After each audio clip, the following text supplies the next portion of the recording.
बिस्मिल्लाहिर्रहमानिर्रहीम अस्सलाम वालेकुम वरहमतुल्लाहि वबरकातुहू। बेटा मेरा नाम हाफिज ज़रफ़ा अवान है। और बेटा आज हम लोग स्टार्ट करने जा रहे हैं अपना एडवांस मैनेजमेंट अकाउंटिंग का फर्स्ट चैप्टर, जिसका नाम है एबीसी कॉस्टिंग या activity based costing. Examination point of view से देखा जाए तो बेटा ये चैप्टर मोस्ट इंपॉर्टेंट टॉपिक है। बहुत अच्छा टॉपिक भी है, मज़ेदार टॉपिक भी है, आसान टॉपिक भी है, मुश्किल टॉपिक नहीं है। ठीक है। और पेपर में इसमें से क्वेश्चंस भी बहुत सारे आ रहे होते हैं। ठीक है, तो ये इंपॉर्टेंट टॉपिक भी है आप लोगों को, तो बेटा इसके ऊपर फोकस कीजिएगा। पहला टॉपिक है आप लोग एबीसी कॉस्टिंग। एबीसी कॉस्टिंग क्या होती है कि सर इसके बारे में थोड़ा सा हमें ब्रीफ कर दें। हमें आइडिया नहीं है कि एबीसी कॉस्टिंग होती क्या है। बेटा बेसिकली ये जो हमारे पास मेथड है, ये जो मेथड निकला है, ये मेथड निकला है फैक्ट्री ओवरहेड के लिए या ओवरहेड्स के लिए। आप बात कर लेते हो ओवरहेड्स। अच्छा, इसके नोट्स और इसके क्वेश्चंस मैं आपके पास जो है वो क्लास के बाद शेयर कर दूंगा। ठीक है, तो परेशान होने की जरूरत नहीं है। आप लोगों को नोट्स हैं और थ्योरी के भी, और साथ साथ जो प्रैक्टिकल क्वेश्चंस हैं, पास पेपर के जो क्वेश्चंस हैं, वो मैं आपके साथ क्लास के बाद शेयर कर दूँ। ठीक है। और अगर आप चाहो तो इसको अपने पास राइट करने की भी जरूरत नहीं है। ये जो भी पीडीएफ में लिख रहा हूँ वो भी मैं आपके साथ व्हाट्सएप ग्रुप में शेयर कर दूंगा पीडीएफ की फॉर्म में। तो ये वाले नोट्स भी आपके ऑलरेडी बनते जाएंगे। हाँ, अगर वैसे आप लोगों ने कोई रजिस्टर पे कोई बात लिखनी हो तो वो लिख लीजिएगा। कोशिश ये कीजिएगा सारा फोकस आप लोगों का लेक्चर पे रहे कि मैं क्या बताना चाह रहा हूँ, क्या समझाना चाह रहा हूँ। अच्छा, ये जो कॉस्टिंग मेथड है, बेसिकली ये कॉस्टिंग मेथड है। और ये मेथड जो इन्वेंट हुआ है, ये मेथड इन्वेंट हुआ है हमारे लिए ओवरहेड्स के लिए। सर ओवरहेड्स क्या होते हैं? ओवरहेड्स बेसिकली होते हैं इनडायरेक्ट एक्सपेंसेस। इनडायरेक्ट एक्सपेंसेस जो कि हमारे फैक्ट्री के अंदर या जो कि हमारे मैन्युफैक्चरिंग के अंदर हो रहे होते हैं। देखो, तीन तरह के, आप कह लो कि तीन तरह की जो कॉस्ट है जो कि हमें बेयर करनी पड़ती है जब कोई भी गुड्स हम मैन्युफैक्चर कर रहे होते हैं, जिसमें हमारे पास सर डायरेक्ट मटेरियल आता है।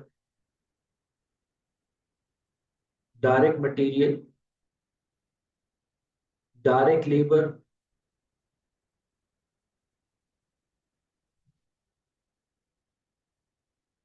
और इसके अलावा जो थर्ड हमारे पास जो कॉस्ट आती है वो आती है ओवरहेड्स की।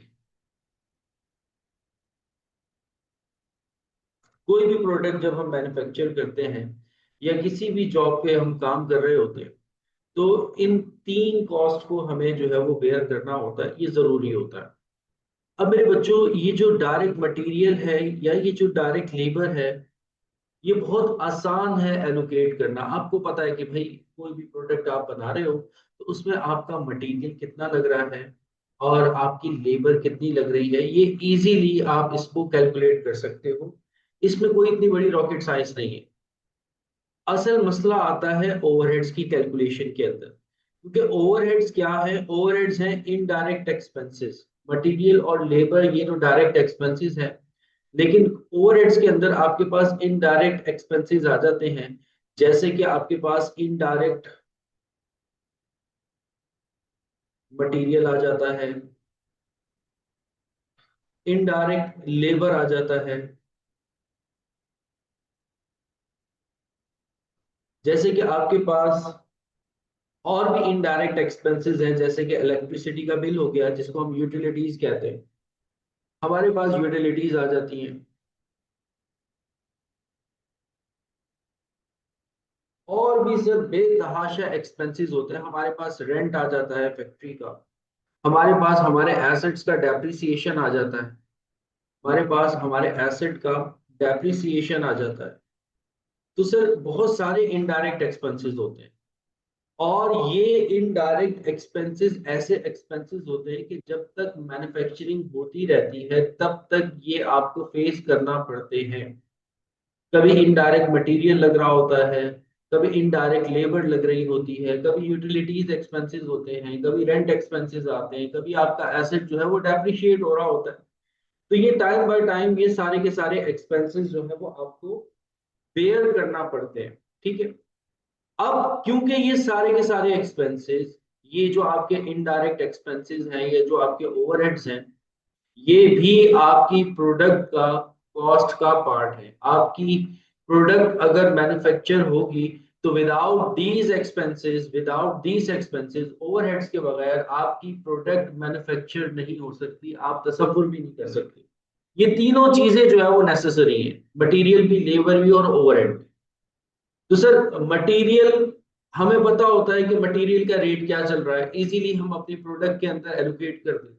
लेबर का रेट क्या चल रहा है, भाई लेबर को हम आवरली बेसिस पे पे कर रहे हैं, या पर डे बेसिस पे कर रहे हैं, या पर पीस जो है वो हम उसको पे कर रहे हैं। तो ये सर इसका भी रेट हमें कैलकुलेट होता है, हमें पता होता है, तो हम इजीली प्रोडक्ट के अंदर उसको एलोकेट कर देते हैं। लेकिन सर सारा मसला आता है ओवरहेड्स का। ओवरहेड्स क्योंकि इतने सारे एक्सपेंसेस हैं, इनको एलोकेट करना प्रोडक्ट के अंदर थोड़ा सा मुश्किल हो जाता है। तो उसके लिए उसके लिए एक मेथड बनाया गया था, जिस मेथड को हम लोग कहते थे एब्जॉर्प्शनल कॉस्टिंग। जिस मेथड को हम लोग कहते थे एब्जॉर्प्शनल कॉस्टिंग।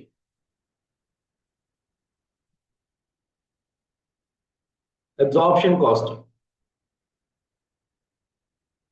ये प्योर मेथड था। ये किसके लिए मेथड बनाया गया था, ताकि हम ओवरहेड्स को क्या कर सके, एलोकेट कर सके। कहाँ एलोकेट कर सके सर, प्रोडक्ट की कॉस्ट के अंदर। ओवरहेड्स को हम प्रोडक्ट की कॉस्ट के अंदर एलोकेट कर सके।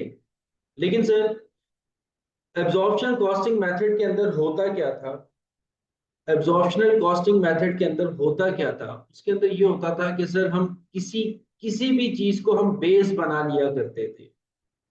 किसी भी चीज को हम बेस बना लिया करते थे, जिसमें हमारे पास नॉर्मली जो बेस बनती थी, वो हमारे पास जो है वो सर लेबर आर को हम बेस बना लिया करते थे, कि किसी प्रोडक्ट के अंदर कितने लेबर आर कंज्यूम हो रहे हैं, तो लेबर आर को हमने बेस बना लिया। या हमने मशीन आर को बेस बना लिया। नॉर्मली नॉर्मली इन चीजों को हम क्या बनाया करते थे, बेस बनाते थे। इन बेसिस पर जिसको हमने बेस बनाया है, इन बेसिस पर हमारे जो भी ओवरहेड्स हुआ करते थे, उसको हम एलोकेट कर दिया करते थे प्रोडक्ट की कॉस्ट।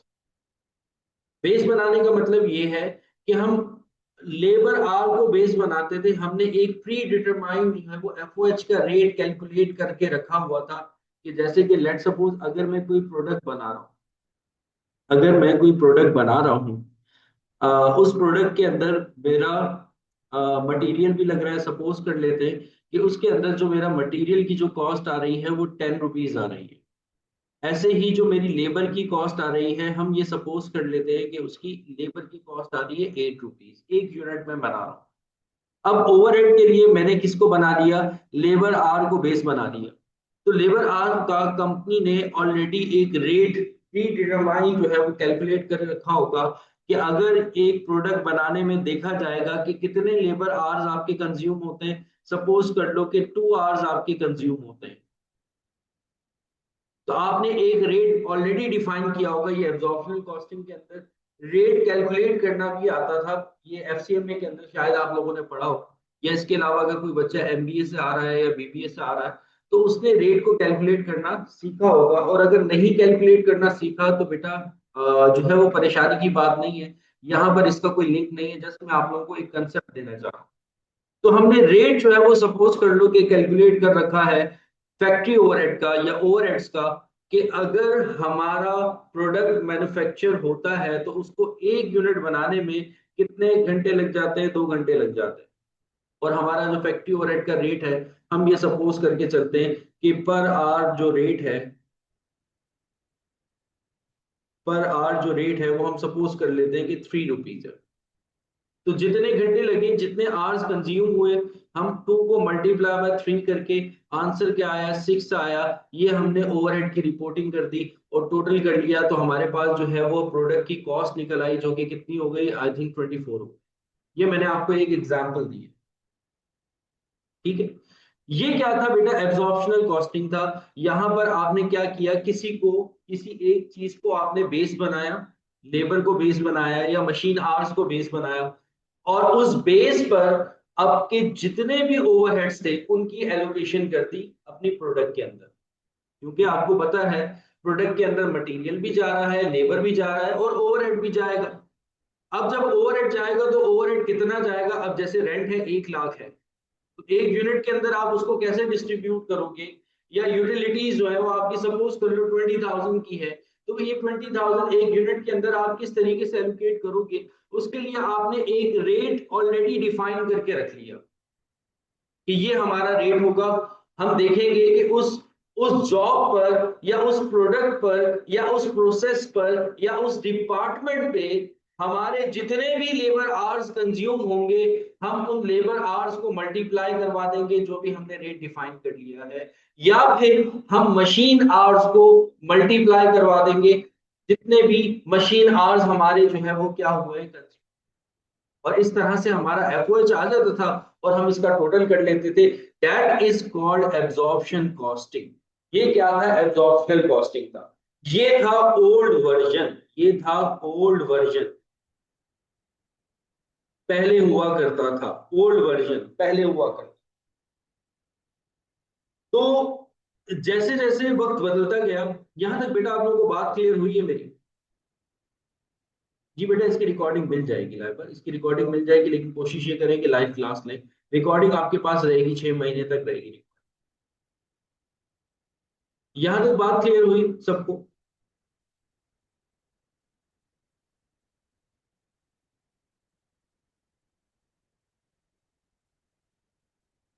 ठीक है, ठीक है, ठीक है।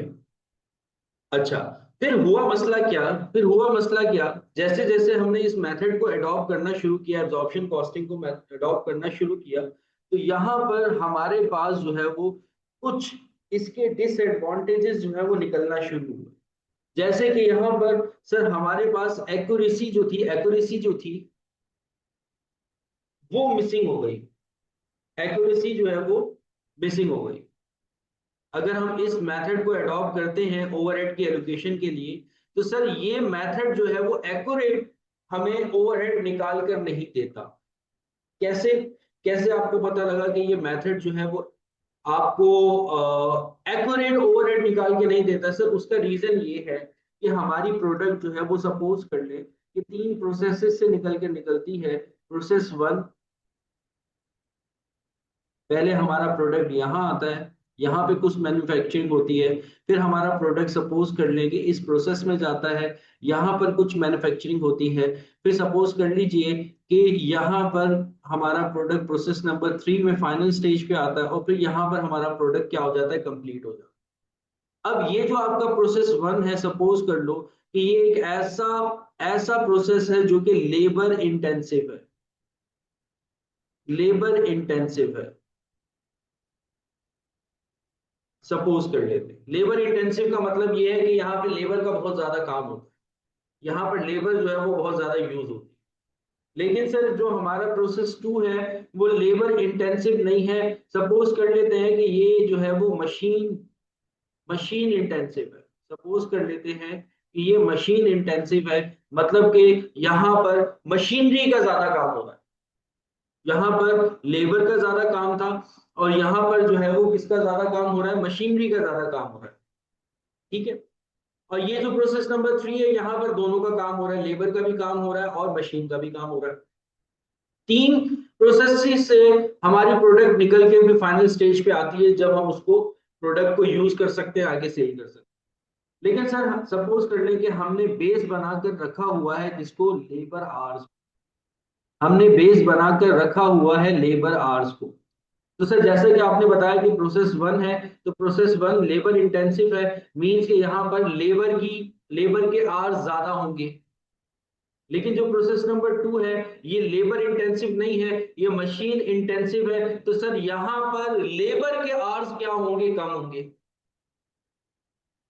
तो सर अगर हम सिर्फ लेबर को बेस बनाकर ओवरहेड्स की एलोकेशन करेंगे तो सर जो प्रोसेस नंबर 2 होगा यहां पर हमारा ओवरहेड जो है वो कम रिपोर्ट होगा, और जो प्रोसेस नंबर 1 है यहां पर हमारा ओवरहेड ज्यादा रिपोर्ट होगा।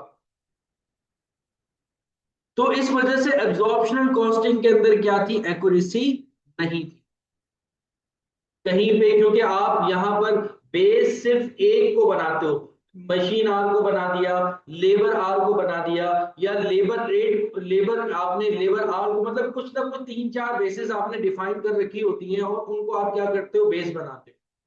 अब उन बेसिस का किसी डिपार्टमेंट के अंदर ज्यादा यूज है और किसी डिपार्टमेंट के अंदर कम यूज है। तो अगर आप सबको एक ही सांचे से लेकर चलोगे, अगर सबको एक ही सांचे से लेकर चलोगे तो सर यहां पर गलत हो जाएगा।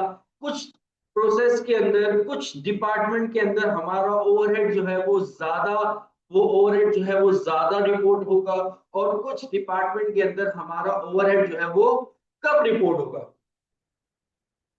एक्यूरेसी नहीं है। और ऐसे ही अगर हम बात करें, अगर हम प्रोसेस 1, प्रोसेस 2 या प्रोसेस 3 की बात नहीं करते, अगर हम बात करते हैं हमारे पास जो प्रोडक्ट है वो डिफरेंट कैटेगरीज के प्रोडक्ट है। प्रोडक्ट नंबर 1 है हमारे पास जो हमारी सेल होती है, प्रोडक्ट नंबर 2 है, और प्रोडक्ट नंबर 3 है। 3 तरह की प्रोडक्ट है हमारे पास, सपोज कर लो, ठीक है। अब सपोज कर लो मैं कराची हलीम की जो है वो क्या कर रहा हूँ, कराची हलीम की सपोज कर लो कि मैं कॉस्टिंग कर रहा हूँ। तो कराची हलीम के पास जो है वो उसकी प्रोडक्ट के अंदर उसके पास क्या होगा, हलीम भी होगा, ठीक है। और उसकी प्रोडक्ट के अंदर क्या होगा, उसके पास कोल्ड ड्रिंक्स भी होंगी, और उसकी प्रोडक्ट के अंदर क्या होगा, उसकी रोटियां भी होंगी, ठीक है, चपाती भी होगी, ये सारी चीजें होंगी। तो 3-4 कैटेगरीज है कराची हलीम के पास। अब सर आपने एलोकेशन की ओवरहेड की, और आपने बेस बना लिया किसको, लेबर आवर्स को। तो सर जब आप हलीम के अंदर ऑब्वियस सी बात है कि सर वहां पर लेबर आवर्स आपके ज्यादा कंज्यूम होंगे, तो वहां पे आप ओवरहेड को ज्यादा ले जाओगे। और जो आपकी प्रोडक्ट 2 सपोज करो कि कोल्ड ड्रिंक है या रायता है या जो भी कुछ है, वहां पे आपका ओवरहेड जो है वो कम रिपोर्ट होगा। और ऐसे ही प्रोडक्ट 3 के अंदर सपोज कर लेंगे वहां पर भी आपके लेबर आवर्स का कोई काम नहीं है, तो वहां पर भी आपका जो फैक्ट्री ओवरहेड है वो कम रिपोर्ट होगा। तो इससे हमें डिसएडवांटेज ये होगा कि जो हमारी प्रोडक्ट 1 होगी, जो हलीम की प्रोडक्ट है, वो किस में चली जाएगी, लॉस में चली जाएगी। और जो प्रोडक्ट 2 और जो प्रोडक्ट 3 है वो किस में आ जाएगी, प्रॉफिट में आ जाएगी, क्योंकि हम उसमें वहां पर फैक्ट्री ओवरहेड को कम लेकर जा रहे हैं, वहां पर फैक्ट्री ओवरहेड को कम लेके जा रहे हैं। तो जो प्रोडक्ट 2 है या प्रोडक्ट 3 है वो किस में आ जाएगी, प्रॉफिट में आ जाएगी, और जो प्रोडक्ट 1 है वो किस में चली जाएगी, लॉस में चली जाएगी। फिर एट द एंड क्या होगा, कराची हलीम वाले क्या कहेंगे कि भाई हलीम को क्या कर दो, बंद कर दो, और सिर्फ क्या चलाओ, रायता और कोल्ड ड्रिंक चलाओ। तो फिर डिसीजन इस तरह के होंगे। तो यहां पर हमारे पास एक न्यू मेथड आया जिसको नाम दिया हमने activity based costing. Activity based costing,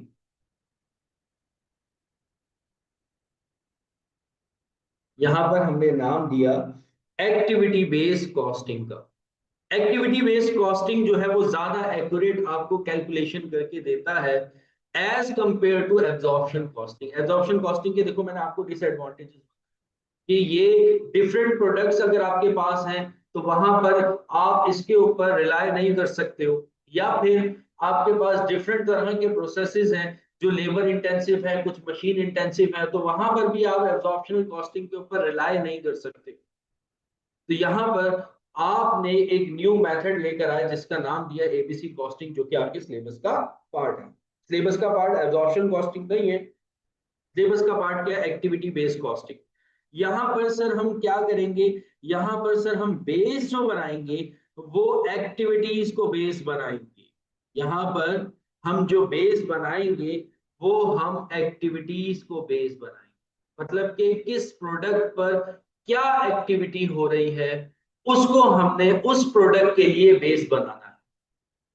किस प्रोसेस में क्या एक्टिविटी हो रही है, हमने उस प्रोसेस के अंदर उस एक्टिविटी को क्या करना है, बेस बनाना। समझ में आ रही है यहाँ तक बात सबको बेटा? यहां तक बेटा क्लियर हो रही है?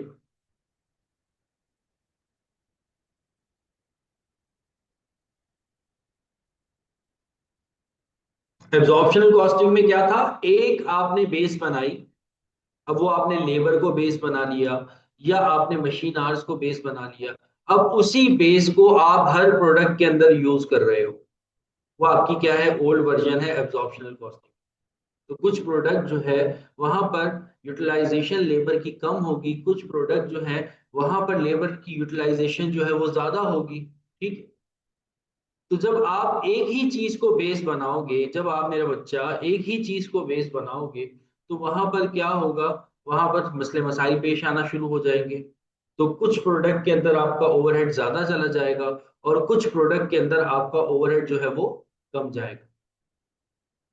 तो सबसे अच्छा ये है कि एक्टिविटी कर लो, यानी कि किस प्रोडक्ट पर कौन सी एक्टिविटी परफॉर्म की जाती है, उस एक्टिविटी की बेसिस पर आप क्या करो, इफेक्टिव ओवरहेड की एलोकेशन करो। नहीं, मार्जिनल कॉस्टिंग नहीं, एब्जॉर्प्शनल कॉस्टिंग ही है, ओवरहेड की बात हो रही है बेटा। जैसे मैं आपको एक एग्जांपल देता हूँ, एक छोटी सी एग्जांपल देता हूँ। एक घर के अंदर तीन भाई रहते हैं, ठीक है, और तीनों के फ्लोर जो है वो अलग अलग हमने डिवाइड कर दिए।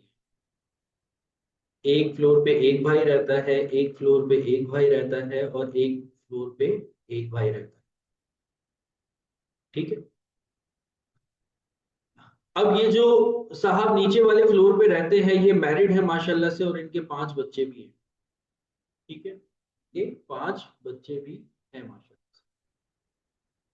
और ये जो सेकंड फ्लोर पे जो भाई रहते हैं, ये भी मैरिड हैं, लेकिन अभी इनकी कोई औलाद नहीं हुई है, ये माशाल्लाह से इनकी नई नई जो है वो शादी हुई है, यहाँ पर सिर्फ और सिर्फ दो लोग ही रहते हैं। और ये जो थर्ड फ्लोर पे भाई जो रहते हैं, ये बेचारा आईसीएम में कर रहा है और ये कवारा घूम रहा है। ठीक है। तो ये एक ही बंदा जो है वो रहता है। ठीक है। अब ये मैंने कहा कि एक फ्लोर पे तीन भाई रह रहे हैं, यानी कि अगर आप देखो कि फर्स्ट फ्लोर पे या ग्राउंड फ्लोर पे तकरीबन आप सोच लो पांच बच्चे हैं, यानी कि सात लोग रह रहे हैं। और फर्स्ट फ्लोर पे जो है वो सिर्फ दो लोग रह रहे हैं, और थर्ड फ्लोर पे जो है वो कौन है, जो बेचारा आईसीएम में कर रहा है, और एक ही बंदा है। ठीक है, क्योंकि उस बेचारे को कोई रिश्ता ही नहीं मिल रहा। तो जब आप आईसीएम में कर रहे होते हो और वहां पर जाते हो रिश्ते के लिए, तो वो आपसे पूछते हैं क्या कर रहे हो, बोलते हो आईसीएम में कर रहे हो, तो बोलते हैं आईसीएम में जब हो जाए तो फिर आना, जब आईसीएम में हो जाए तो फिर आना। ठीक है, बड़ा मसला हो जाता है क्योंकि लोगों को पता है कि इतनी आसानी से आईसीएम में होता नहीं है। अच्छा, तो सात, दो और एक, अब सपोज करो कि गैस का बिल आया, गैस बिल आ गया, और वो आ जाता है 3000, वो आ जाता है 3000। अब इस गैस के बिल को, अब इस गैस के बिल को अगर मैं तीनों फ्लोर्स में डिस्ट्रीब्यूट करूं, तो तीन फ्लोर्स हैं, डिवाइडेड बाय थ्री करके 1000 इसके हिस्से में दे, 1000 इसके हिस्से में दे दूं, और 1000 इसके हिस्से में दे दूं, तो क्या आपके ख्याल में ये चीज ठीक रहेगी?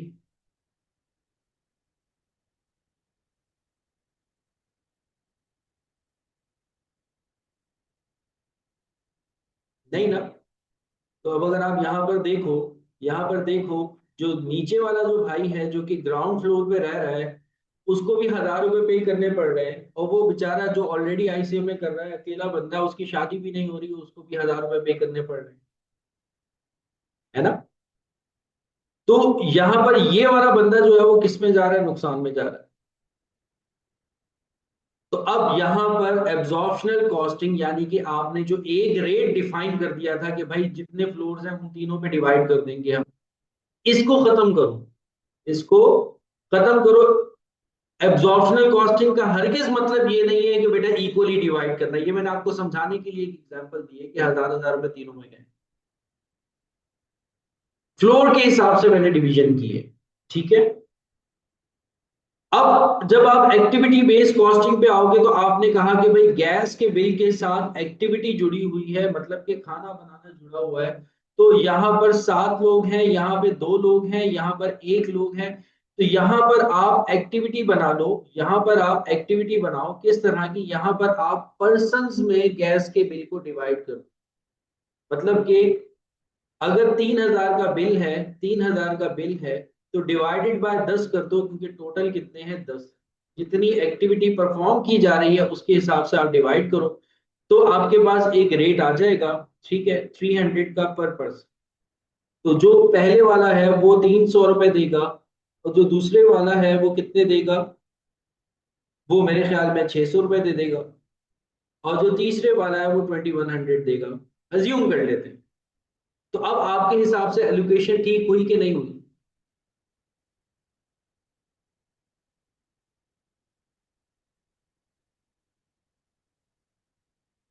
समझ में आई बात? अब बात समझ में आई आप लोगों को कि एक्टिविटी बेस्ड कॉस्टिंग क्या है? बेसिकली यहाँ पर आप एक्टिविटी की बेसिस पर ओवरहेड्स को एलोकेट करते हो, कि भाई जिस प्रोडक्ट में कौन सी एक्टिविटी हो रही है उस एक्टिविटी की बेस पे आप ओवरहेड्स को क्या कर देते हो, डिस्ट्रीब्यूट कर देते हो।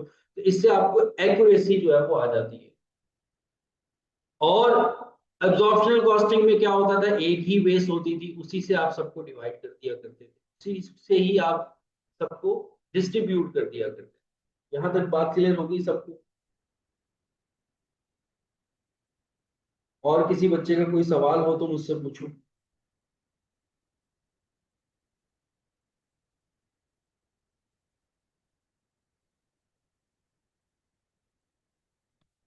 सही है, समझ में आ गई बात। मेरे ख्याल में आप लोगों को बात समझ में आ गई। अच्छा, ये था एक्टिविटी बेस्ड कॉस्टिंग। अच्छा, मेरे हैंडआउट्स मिलेंगे, उनको आप रीड करोगे ना तो आपको अब इजीली समझ में आ जाए। उसमें मैंने इसकी डेफिनेशन वगैरह ये सारी चीजें लिखी हुई है, तो आप लोग इजीली जो है वो अब आप इसको कंपेयर कर सकते हो, एब्जॉर्प्शनल कॉस्टिंग और एक्टिविटी बेस्ड कॉस्टिंग। अब सर एक्टिविटी बेस्ड कॉस्टिंग को परफॉर्म किस तरीके से किया जाता है उसके बारे में सुन लो जरा। एक्टिविटी बेस्ड कॉस्टिंग को परफॉर्म किस तरीके, हैंडआउट में सारी बातें लिखी हुई होंगी, ठीक है, तो बेटा परेशान नहीं होना आपने, सारी चीजें आपको लिखी हुई मिल जाएंगी। अब क्या है कि सर एक्टिविटी बेस्ड कॉस्टिंग को परफॉर्म किस तरीके से करते हैं, उसके कुछ स्टेप्स हैं, वो मैं आप लोगों को लिख रहा हूं, आपने उन स्टेप्स को फॉलो करना है हमेशा। जब भी कोई क्वेश्चन सॉल्व करोगे तो आप उन स्टेप्स को क्या करोगे, फॉलो करो।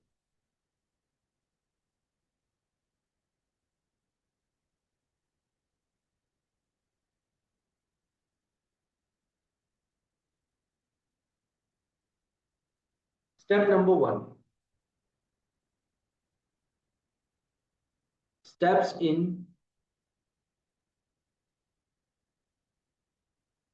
एबीसी कॉस्टिंग, यानी कि activity based costing. Step number one क्या है, जो आपके ओवरहेड्स हैं, जो आपके ओवरहेड्स हैं, आप उनको एक्टिविटीज में डिस्ट्रीब्यूट कर दो। आप उनको एक्टिविटीज में डिस्ट्रीब्यूट कर दो, यानी कि कॉस्ट पूल बना। ये एक्सप्लेन करूंगा बेटा। आप क्या करो, कॉस्ट पूल्स बना लो, पहला स्टेप।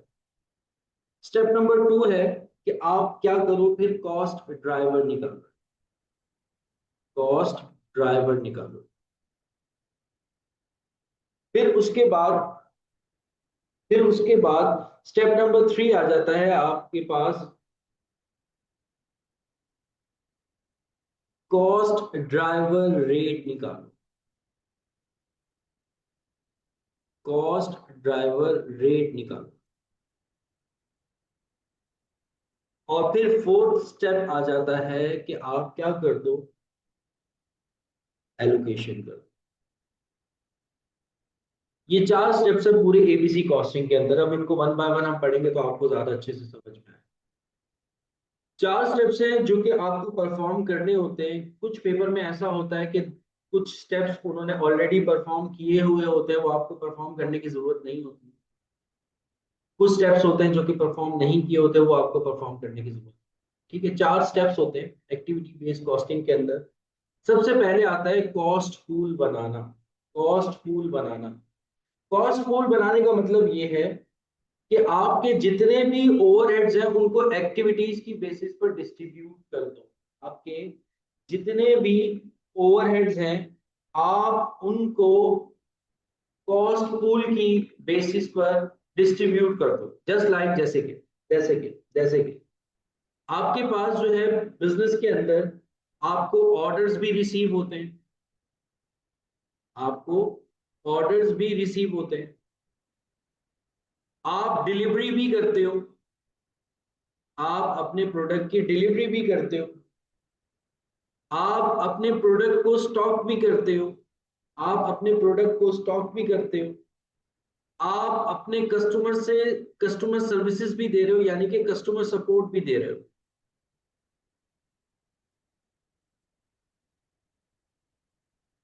ये एक्टिविटीज आप परफॉर्म कर रहे हो, कोई आप बिजनेस कर रहे हो। अच्छा, ये जरूरी नहीं है कि ये मैन्युफैक्चरिंग के लिए ही लागू होता है, ये हर बिजनेस के लिए लागू होता है। तो एक बिजनेस है मेरा, मैं क्या करता हूँ, प्रोडक्ट को खरीद के रखता हूँ और फिर उसको क्या करता हूँ, सेल करता हूँ। तो अब मेरी एक्टिविटीज क्या होंगी नॉर्मली अगर देखा जाए, कि मुझे ऑर्डर रिसीव होंगे, मैं उन ऑर्डर्स की क्या करूंगा, डिलीवरी कर दूंगा, उन ऑर्डर को मैंने अपने पास स्टॉक करके रखा हुआ होगा, और कस्टमर सपोर्ट चल रही होगी मेरी। सब बच्चों को बात समझ में आ रही है? सब बच्चों को बात समझ में आ रही है? ये क्या है मेरी, प्रोडक्ट वाला समझाने, प्रोडक्ट वाला समझाना, प्रोडक्ट वाला समझाना, प्रोडक्ट वाला क्या था, प्रोडक्ट वाला क्या था। प्रोडक्ट में मैंने आपको एग्जांपल दी थी, जैसे सपोज करो कि मेरा रेस्टोरेंट है, ठीक है। अब मेरा जो रेस्टोरेंट है, मुझे एक बड़ी अच्छी सी एग्जांपल याद आई। अभी लास्ट टाइम ना हम लोग सारे दोस्त जो है ना वो एक जगह खाना खाने गए, और कराची में ना एक बड़ी फेमस जगह है कढ़ाई की। वहां पे ना कढ़ाई बड़ी अच्छी मिलती है बकरे की, कढ़ाई बहुत अच्छी मिलती है बकरे की। और वो शाह फैसल के अंदर है, हाजी असलम के नाम से। शायद जो लोग कराची में रहते हो वो जानते हो, थोड़ा सा हिडन प्लेस है, इतना ज्यादा लोगों को नहीं पता, लेकिन पूरे कराची के अंदर मैंने जहां जहां भी कढ़ाई खाई है, बकरे की कढ़ाई सबसे बेस्ट मुझे हाजी असलम में मिली। अब उस हाजी असलम के ना डिफरेंट प्रोडक्ट्स, वो बकरे की कढ़ाई भी देता है, उसकी फेमस क्या है, बकरे की कढ़ाई है। साथ साथ ना उसके जो पराठे हैं ना, वो बहुत मजेदार है। उसके जो पराठे हैं, देसी घी लगा के देता है उस पे, और वो भी बहुत ही मजेदार है, आउटस्टैंडिंग है पराठे उसके। अगर आप वो कढ़ाई के साथ कभी खाओ ना तो बड़ा मजा आएगा। रायता उसका एवरेज है, कोल्ड ड्रिंक भी उसकी सेल होती है, ठीक है, ये सारी चीजें। अब देखो उसके पास प्रोडक्ट की एक लाइन है, सबसे ज्यादा जो सेलिंग आइटम है ना उसका, वो है उसके पराठे। सबसे ज्यादा जो उसका सेलिंग आइटम है ना, वो क्या है, वो है उसके पराठे। क्योंकि लोग कढ़ाई के साथ रेकमेंड करते हैं कि यार पराठे खा लो, या नॉर्मली लोग सुबह सुबह नाश्ते में भी उसके पराठे खाते हैं। लेकिन जो उसकी फेमस चीज है ना, वो बकरे की कढ़ाई है। अब जब आपके पास ओवरहेड की एलोकेशन होगी, तो बेटा पराठे पराठे के अंदर आपकी एक्टिविटी कुछ और है, वो किसी और तरीके से बनता है। जो आप बकरे की कढ़ाई बनाते हो उसकी एक्टिविटी कुछ और है, वो किसी और तरीके से बनता है।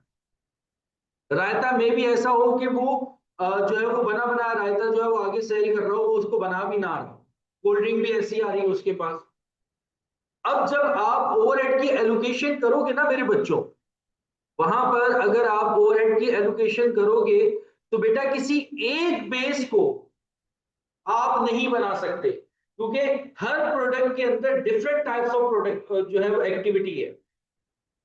कढ़ाई के अंदर कढ़ाई बनाने वाला एक कुक है, जो पराठे बना रहे हैं वहां पे तीन लोग बैठे हुए हैं, एक पेड़ा बना रहा है, एक तंदूर के अंदर पराठे लगा रहा है, एक घी लगा रहा है। रायते के अंदर कोई लेबर यूज नहीं हो रही, कोल्ड ड्रिंक के अंदर भी कोई लेबर यूज नहीं हो रही। तो हर प्रोडक्ट जो है वो वहां पर डिफरेंट तरह की क्या हो रही है, एक्टिविटीज परफॉर्म हो रही है।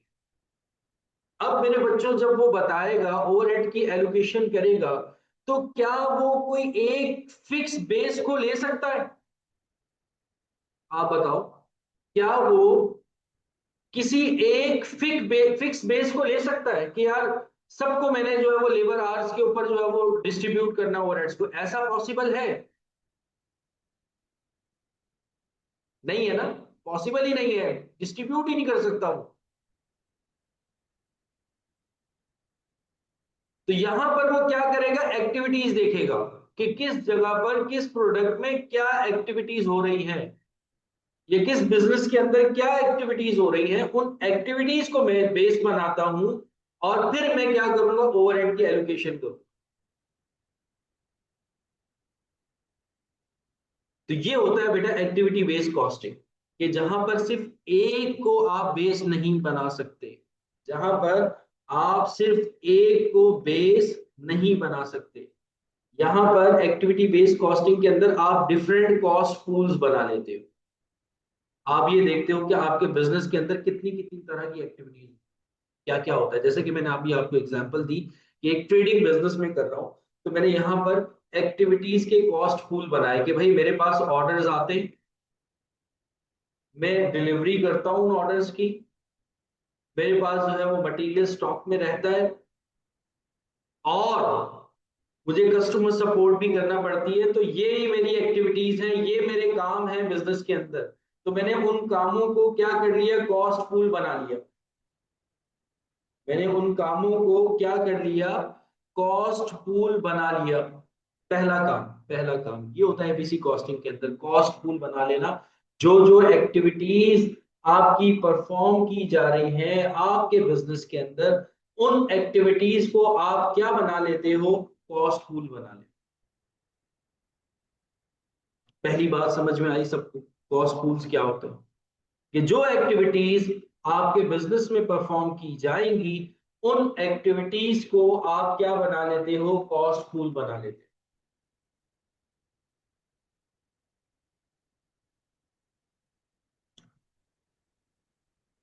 फिर स्टेप नंबर 2 आता है कि हर कॉस्ट पूल का एक ड्राइवर होता है। ये बड़ी इंपॉर्टेंट चीज है, ड्राइवर ढूंढना बड़ी इंपॉर्टेंट चीज है। ड्राइवर्स को ढूंढना बड़ी ही इंपॉर्टेंट चीज है कि सर हर एक्टिविटी का ड्राइवर क्या होगा, यानी कि हम उस एक्टिविटी के अंदर ओवरहेड को किस तरह से कैलकुलेट करेंगे। तो यहां पर आपको एबीसी कॉस्टिंग कहती है, उससे रिलेटेड आपने ड्राइवर देखना है। यानी कि अगर ऑर्डर्स हैं तो ऑर्डर का ड्राइवर बनेगा number of orders.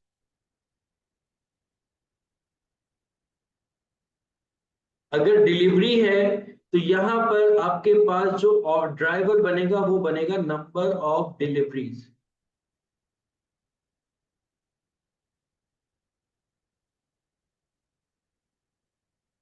Customer support पे आप सपोज कर लो कि यहां पर item sold, number of item sold को आप ड्राइवर बनाओगे, नंबर ऑफ आइटम सोल्ड को क्या करोगे, ड्राइवर बनाओगे। स्टॉक के अंदर भी आप किसी ना किसी को एक को ड्राइवर रख लो, कि हम सपोज कर लेते हैं यहाँ पर, हम सपोज कर लेते हैं, हम पर आर को क्या बना लेते हैं, ड्राइवर बना लेते हैं। अब जैसे कि मैं आपको एग्जांपल देता हूँ, इस एग्जांपल से ज्यादा अच्छे से समझ में आए। मेरी 3 तरह की प्रोडक्ट, मैं क्या करता हूँ मैं जो है वो, मेरे पास जो है वो बेकरी है, सपोज कर लो मेरी एक बेकरी है, और मेरे पास बेक्ड आइटम होते हैं, ठीक है। मेरे पास जो है वो मिल्क भी है, मिल्क एंड जूसेस भी हैं,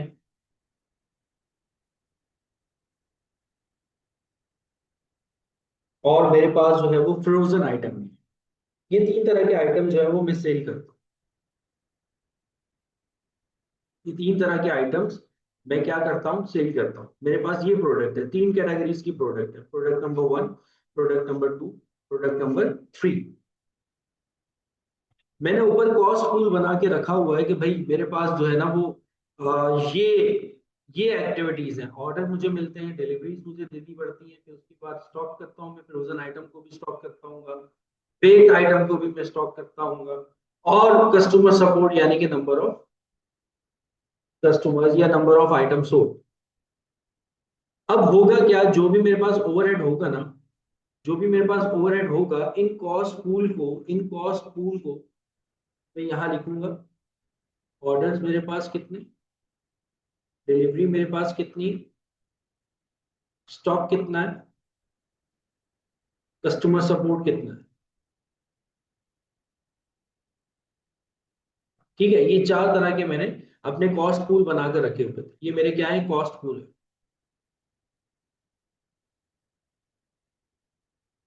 ये मेरे क्या है, सपोज कर लो कि कॉस्ट पूल है।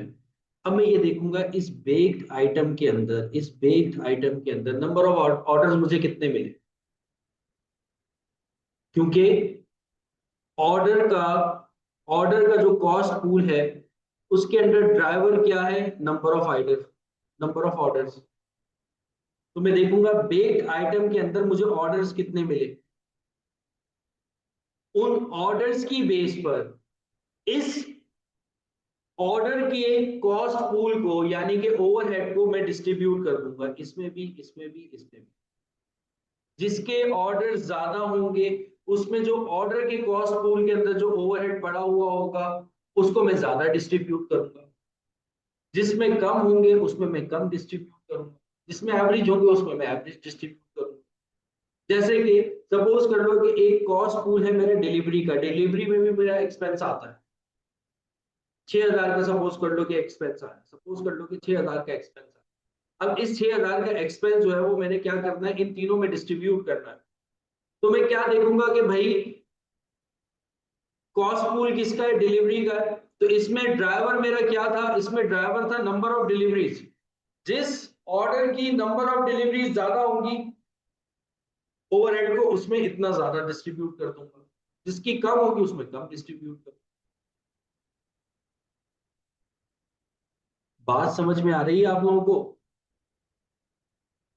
कॉस्ट पूल और कॉस्ट ड्राइवर किसे कहते हैं, कॉस्ट पूल और कॉस्ट ड्राइवर किसे कहते हैं? कॉस्ट पूल यानी कि एक्टिविटीज, आपके पास चार पांच तरह की एक्टिविटीज हो रही होंगी बिजनेस के अंदर, उन एक्टिविटीज को आपने कॉस्ट पूल बना लिया। आपने बोला कि इस एक्टिविटी के अंदर मेरा इतना ओवरहेड जाएगा, इस एक्टिविटी के अंदर मेरा इतना ओवरहेड जाएगा, इस एक्टिविटी के अंदर मेरा इतना ओवरहेड जाएगा। आपने कॉस्ट पूल के अंदर क्या कर लिया, ओवरहेड्स को डिस्ट्रीब्यूट कर दिया। अब बारी आ रही है उस प्रोडक्ट के अंदर, जो प्रोडक्ट आप मैन्युफैक्चर कर रहे हो या जो प्रोडक्ट आप डिलीवर कर रहे हो, उस प्रोडक्ट के अंदर ओवरहेड की एलोकेशन करनी है। तो जिस प्रोडक्ट के अंदर जो एक्टिविटी ज्यादा परफॉर्म हो रही होगी हम उसके हिसाब से ओवरहेड को क्या कर देंगे, एलोकेट कर देंगे। तो उसके लिए आपको क्या करना होगा बेटा, ड्राइवर देखना होगा कि किस कॉस्ट पूल का क्या ड्राइवर है। वो आहिस्ता आहिस्ता क्वेश्चन में आपको समझ में आना शुरू हो जाएगा कि ड्राइवर किस तरीके से फाइंड आउट किए जाते हैं। फिर उन ड्राइवर का रेट भी होगा, फिर उन ड्राइवर का क्या होगा, रेट होगा। जैसे नंबर ऑफ ऑर्डर है तो पर ऑर्डर जो मैं ओवरहेड डिस्ट्रीब्यूट करूंगा, सपोज कर लो कि 10 रुपीज करूंगा, ये रेट आपको कैलकुलेट करना होगा। पहला काम कॉस्ट पूल देखना, दूसरा काम उस कॉस्ट पूल का ड्राइवर देखना, तीसरा काम उस ड्राइवर का रेट देखना।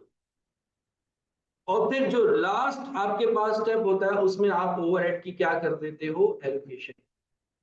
ओवरहेड की क्या कर देते हो, एलोकेशन। ये कहलाती है आपके पास बेटा activity based costing. I hope कि अगर हम क्वेश्चन करेंगे तो और अच्छे से चीजें समझ में आएंगी।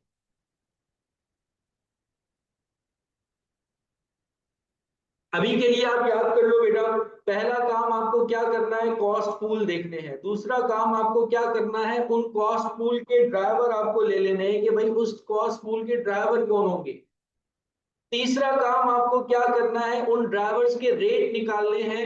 फिर उसके बाद आपने एलोकेशन कर देनी है।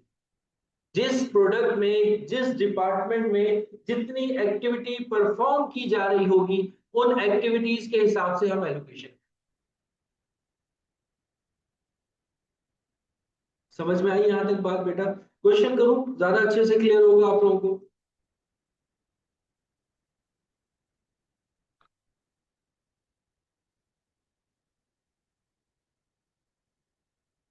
क्वेश्चन करूं बेटा?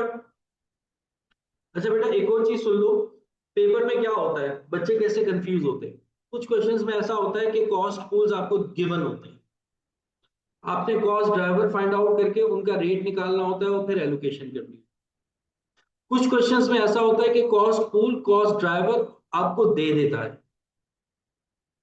आपको जस्ट ड्राइवर्स कैलकुलेट करने होते हैं और फिर उनकी एलोकेशन करनी होती है। और कुछ क्वेश्चंस में ऐसा भी होता है कि जिसमें कॉस्ट पूल ड्राइवर और ड्राइवर का रेट भी आपको दे देता है, आपको जस्ट क्या करनी होती है, एलोकेशन करनी। ठीक है, तो आपके माइंड में ये स्टेप होना चाहिए कि यार देखो, असल में ना बताऊं, सबसे बड़ा मसला क्या होता है पेपर के अंदर, एबीसी कॉस्टिंग के अंदर, जो स्टूडेंट्स को मैं देखता हूं कि सर स्टार्ट कहां से करें, इस क्वेश्चन को सॉल्व किस तरीके से करें। क्वेश्चन आप पढ़ोगे पेपर में, आपको पूरा समझ में आ रहा हो, लेकिन स्टार्ट कहां से करना है ये समझ में नहीं आ रहा हो। तो स्टार्ट करने का तरीकाकार ये होगा कि मेरे बच्चों, आप लोग अपने माइंड में ये बात बिठा लो, आप लोग अपने माइंड में ये बात बिठा लो कि एग्जामिनर ने किस स्टेप तक आपको क्वेश्चन सॉल्व करके दिया होगा, उस स्टेप से आगे आपने क्वेश्चन को क्या करना है, सॉल्व करना है। अगर ये चीज आपको समझ में आ गई, इजीली आप क्वेश्चन को सॉल्व कर सकते हो। अक्सर बच्चों को एबीसी कॉस्टिंग पूरा आता है, लेकिन समझ नहीं आ रहा होता कि इस क्वेश्चन को परफॉर्म कैसे करना है, क्योंकि वो इन स्टेप्स के अंदर क्या होते रहते हैं, कंफ्यूज होते रहते हैं। पहला काम क्वेश्चन के अंदर आपने देखना है कि कॉस्ट पूल गिवन है। अच्छा, अगर गिवन है तो कॉस्ट पूल बनाने की जरूरत नहीं है। दूसरा काम आपको ये देखना है कि यार कॉस्ट ड्राइवर हमें दिए हुए क्वेश्चन में, दिए हुए, तो यानी कि ड्राइवर ढूंढने की भी जरूरत नहीं है, पहले दो स्टेप्स खत्म हो गए। अब हम क्या निकालेंगे, कॉस्ट ड्राइवर रेट निकालेंगे, फिर हम क्या करेंगे, एलोकेशन करेंगे। कभी कभार रेट भी आपको दे देता है, तो जस्ट आपको क्या करनी होती है, एलोकेशन करनी होती है। आप फंसे हुए होते हो कि इसके अंदर कॉस्ट पूल हम कैसे बनाएं। एग्जामिनर ने तीनों काम आपको करके दे दिए, कॉस्ट ड्राइवर रेट भी निकाल के दे दिया। अब आप फंसे हुए हो स्टेप नंबर 1 पे। सर ने तो बोला था कि सबसे पहले क्या बनता है, कॉस्ट पूल बनता है। तो मेरे बच्चों, कॉस्ट पूल इसलिए बनता है ताकि आप कॉस्ट ड्राइवर रेट निकाल सको। तो जब उसने, एग्जामिनर ने रेट आपको निकाल के दे दिया, तो कॉस्ट पूल बनाने की जरूरत नहीं है। तो पहला स्टेप दूसरे स्टेप को सपोर्ट करता है, और दूसरा स्टेप तीसरे स्टेप को सपोर्ट करता है, और तीसरा स्टेप आपके चौथे स्टेप को सपोर्ट करता है। कि अगर उसने आपको तीसरा स्टेप दे दिया है तो पहले दो स्टेप करने की जरूरत नहीं है। समझ में आ रही है बात बेटा? तो ये याद रखिएगा, अगर आप इसी को लेकर चलोगे तो एबीसी कॉस्टिंग आपके लिए बहुत आसान हो जाएगी, और ये चैप्टर इतना मुश्किल नहीं है। ये चैप्टर इतना मुश्किल नहीं है, क्वेश्चन करेंगे तो और ज्यादा अच्छे से समझ में आएगा। चलिए, हम चलते हैं अपने क्वेश्चन की तरफ। एक क्वेश्चन मैं आप लोगों को शेयर करता हूँ अपने हैंडआउट का। क्वेश्चन नंबर 1 है।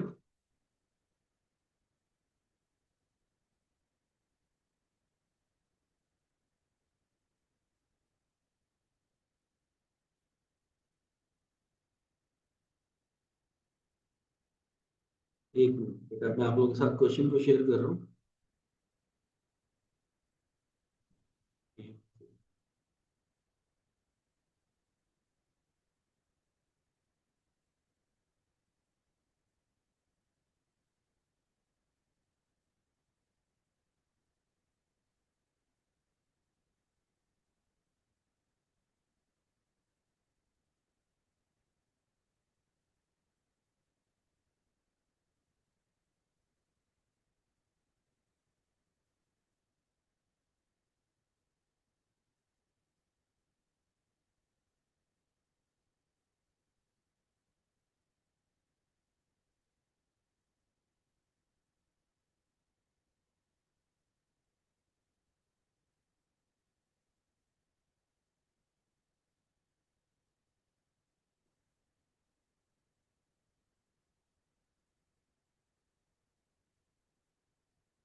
अच्छा भाई, ये आपके सामने क्वेश्चन नंबर 1 आ गया।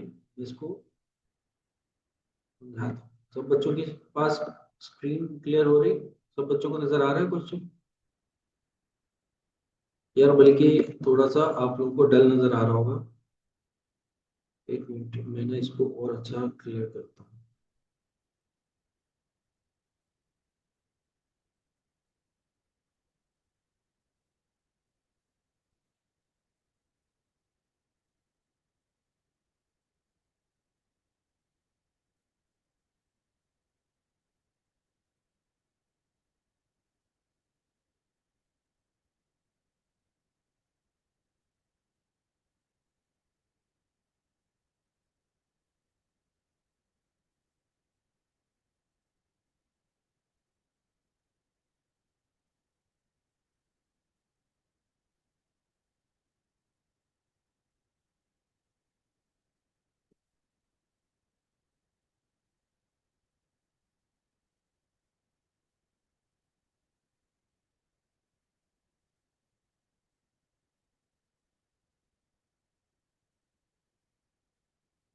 जी।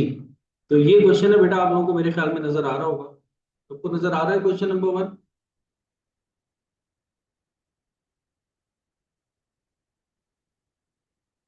अच्छा लाइबा बेटा, ये जो मैं रिमूव कर रहा हूँ ना, ये मैंने अपने हैंडआउट के अंदर सारी बातें लिखी हुई। ठीक है, तो ये जब आपको हैंडआउट मिल जाएगा ना और वो प्रॉपर तरीके से लिखा हुआ है, तो आपको जो है ना ज्यादा मुश्किल नहीं होगा। ये तो जस्ट मैंने आपको समझाने के लिए आपको एग्जांपल्स दी थी। अब जो मैं क्वेश्चन सॉल्व करूंगा ना, इसको मैं रब नहीं करूँ। वो तो मैंने आपको एक एग्जांपल दी थी जिसको मैंने थोड़ा सा क्या कर दिया, रिमूव कर दिया, क्योंकि हैंडआउट जो है ना वो आगे बहुत ज्यादा आगे फॉरवर्ड होता है। और फिर बोलते हैं कि सर हुज़ैफा क्लास के अंदर इतने जो है वो रफ लिख रहे होते हैं, इस वजह से मैं जो चीजें मैंने गलत की हुई होती हैं, समझाने के लिए बताई होती है, उनको मैं रिमूव कर। रेडी बेटा, क्वेश्चन को हम पढ़े स्टार्ट करें।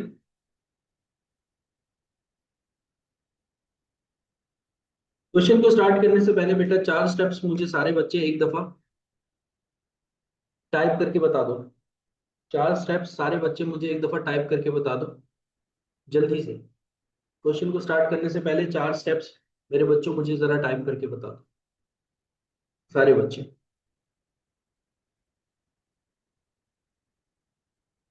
जो चारों स्टेप्स मैंने आप लोगों को बताए थे, cost pool, cost travel, cost rate, allocation. Good हो गया, well done, well done Abdullah, Kashan. बाकी बच्चे भी बताओ।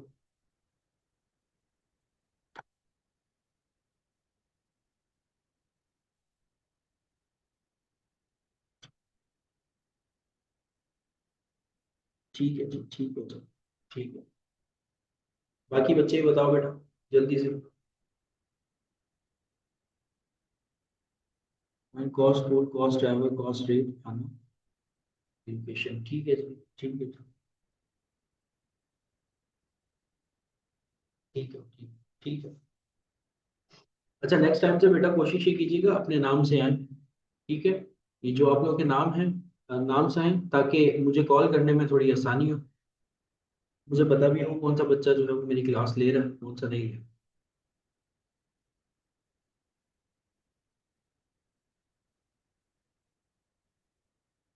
ठीक है जी, ठीक है जी। चलो भाई, अब हम क्वेश्चन को पढ़ने जा रहे हैं।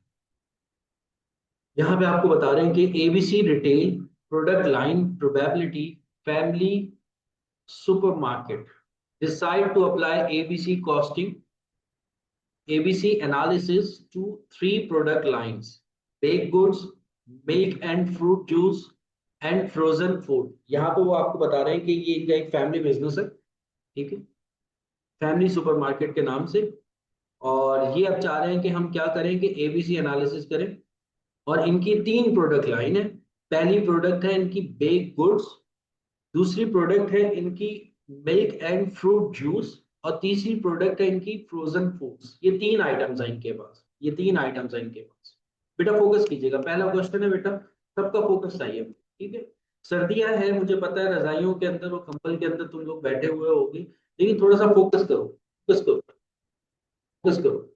जब मुझे पढ़ना होता है ना, मैं आपको एक बात बताऊं, सबसे सबसे पहला काम मैं क्या करता हूँ, अगर मुझे पढ़ना होता है ना, तो मैं अपने आप को रिलैक्स जोन से बाहर निकालता हूँ। मतलब अगर मैं लेटा हुआ होता हूँ तो मैं बैठ जाता हूँ। ठीक है, और अगर मैं बैठा हुआ हूँ, मुझे नींद आ रही है, तो मैं मुंह हाथ धो लेता हूँ। ठीक है, और मतलब अपने आप को कंफर्ट जोन से बाहर निकालता हूँ।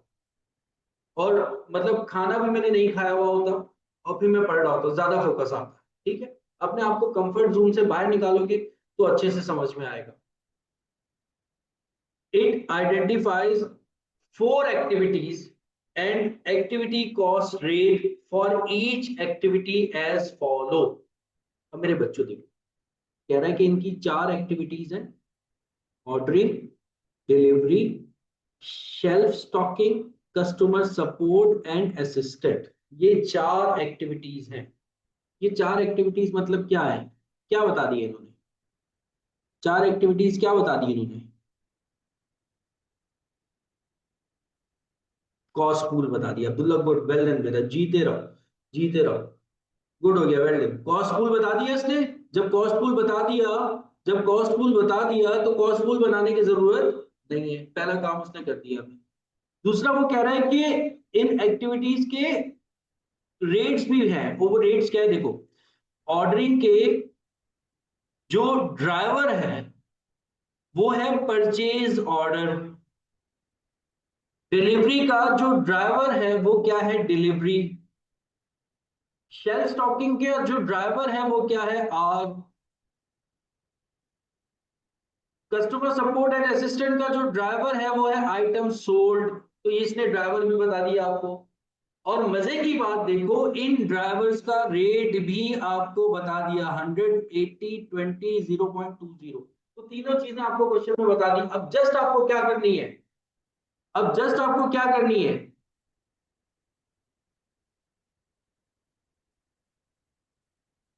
एलोकेशन करनी है। अब जस्ट हमें क्या करनी है, एलोकेशन करनी है। सर ये इसने हमें कॉस्ट पूल डिफाइन कर दिया, ये सर उसने ड्राइवर हमें बता दिए कि किस एक्टिविटी में कौन से ड्राइवर हैं, और उन ड्राइवर का रेट भी सर उसने हमें बता दिया। चीजें तो उसने हमें बता दी, पूरा क्वेश्चन भी सॉल्व कर दिया।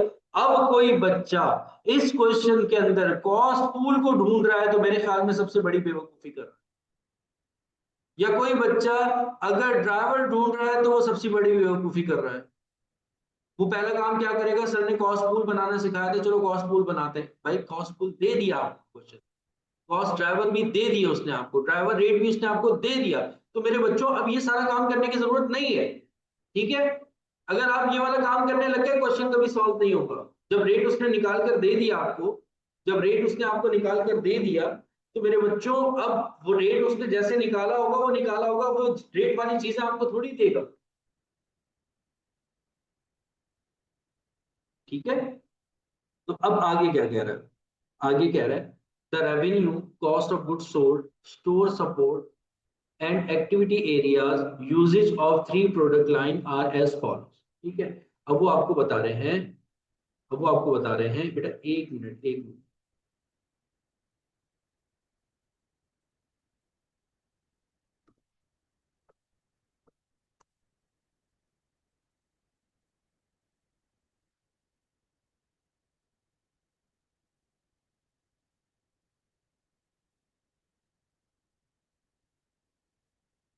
अब वो आपको बता रहे हैं कि हर प्रोडक्ट के अंदर कितना रेवेन्यू है, कॉस्ट ऑफ गुड्स सोल्ड क्या है, और स्टोर सपोर्ट, स्टोर सपोर्ट यानी कि आपका ओवरहेड, वो ये है। और फिर नीचे आपको बता रहे हैं एक्टिविटी एरिया यूजेज। ऑर्डरिंग के ऊपर अगर आप देखो, बेक गुड्स को जो नंबर ऑफ ऑर्डर्स मिले हैं वो 30 मिले हैं, मिल्क एंड फ्रूट को जो ऑर्डर्स मिले हैं वो 25 मिले हैं, और इसको 13 मिले। अच्छा, डिलीवरीज की बात की जाए तो बेक गुड्स की डिलीवरीज 98 हुई हैं, इसकी 36 हुई है, और इसकी 28 हुई है। ऐसे ही शेल्फ स्टॉकिंग के अंदर आवर्स कितने यूज हुए हैं वो बता दिए, और कस्टमर नंबर ऑफ आइटम्स कितने सोल्ड किए हैं वो इन्होंने आपको बता दिए। ये मेरा बच्चा, इन्होंने आपको एक्टिविटीज बता दी कि किन प्रोडक्ट के अंदर कितनी कितनी एक्टिविटीज हुई है, उन्होंने बता दी, क्योंकि ऊपर कॉस्ट पूल भी हमारे यही थे। अब वो आगे आपको क्या कह रहे हैं, आगे कह रहे हैं under its previous costing system, previous costing system के मुताबिक FS allocated support cost to product at the rate of 30% of cost of goods sold। कह रहे कि ये जो पहले अकाउंटिंग किया करते थे ना, वो कैसे अकाउंटिंग किया करते थे, ये पहले अकाउंटिंग किया करते थे, जो भी इनका जो स्टोर सपोर्ट था ना, जो भी इनका स्टोर सपोर्ट था, ये स्टोर सपोर्ट था इनका। ठीक है, ये इनके क्या थे, ओवरहेड्स थे। ये ओवरहेड्स को कैसे लेते थे, जो इनकी कॉस्ट ऑफ गुड सोल्ड आती थी ना, उसका 30% ले लिया करते, जो इनकी कॉस्ट ऑफ गुड सोल्ड आती थी उसका 30% ले लिया। मतलब अगर ये देखो 38,000 कॉस्ट ऑफ गुड सोल्ड है, 38,000 का, 38,000 का अगर आप 30% निकालोगे तो ये आपके पास स्टोर सपोर्ट आ गई, ये 11,400। जैसे यहाँ पर 47,000 है,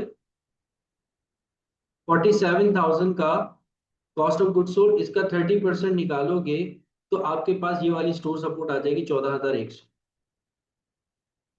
और ये जैसे 35,000 कॉस्ट ऑफ गुड सोल्ड है, इसका अगर आप 30% निकालोगे तो कितना आ जाएगा, 10,500। ये इनके पहले के काम है कि स्टोर सपोर्ट को जो एलोकेट किया करते थे वो इस तरीके से कि जो भी कॉस्ट ऑफ गुड सोल्ड हुआ करती थी, जो भी कॉस्ट ऑफ गुड सोल्ड हुआ करती थी, उसका एक प्री डिटरमाइंड रेट बना दिया था इन्होंने 30%। और 30% के हिसाब से वो क्या कर दिया करते थे, डिस्ट्रीब्यूट कर दिया। ठीक है मेरे बच्चों, 30% के हिसाब से क्या करते थे, डिस्ट्रीब्यूट करते थे। ये इनका क्या था, प्रीवियस मेथड था। ये क्या था, प्रीवियस मेथड। रिक्वायर्ड में कह रहे हैं कि use the previous costing system to prepare a product line profitability report for FS. कह रहे हैं कि अगर हम प्रीवियस कॉस्टिंग सिस्टम ही यूज करते हैं तो आपके आपका आपके ये जो प्रोडक्ट है इसका प्रॉफिटेबिलिटी रिपोर्ट बना कर दिखाओ। तो अभी बना लेते हैं सर। हमें क्या करना है, सिंपल, जो हमारे रेवेन्यूज हैं उनमें से हम कॉस्ट को और सोर्स सपोर्ट को क्या कर देंगे, माइनस कर देंगे। अभी मैं एबीसी कॉस्टिंग पे नहीं, हम इसकी रिक्वायर्ड नंबर 1 कर रहे हैं कि रिक्वायर्ड नंबर 1 के हिसाब से अगर हम चलते हैं तो क्या होगा।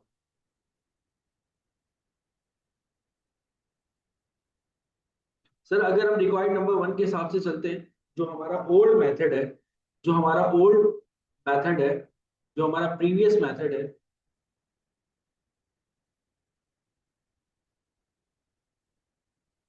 सर हमारी 3 प्रोडक्ट है। एक है हमारे पास पहले नंबर पे बेक्ड, दूसरी सर जो हमारे पास है वो मिल्क एंड फ्रूट है, ठीक है। और तीसरी सर जो हमारे पास है वो क्या है, फ्रोजन है।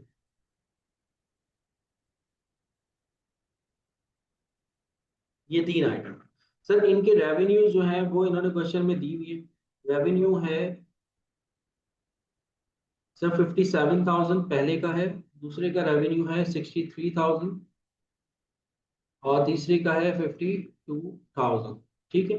अब सर इसमें से लेस करते हैं आप कॉस्ट ऑफ गुड सोल्ड।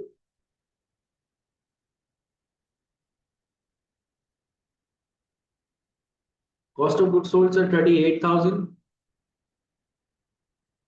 47,000, फिर 35,000। और जो स्टोर सपोर्ट है सर, स्टोर सपोर्ट जो है वो भी इन्होंने बताई हुई है। वो सर 11,400, 14,100 और 10,500।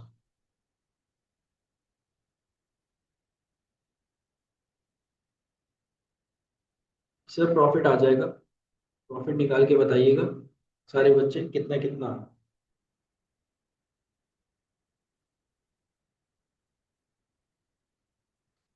प्रॉफिट जरा कैलकुलेट कीजिएगा कितना कितना आ रहा है।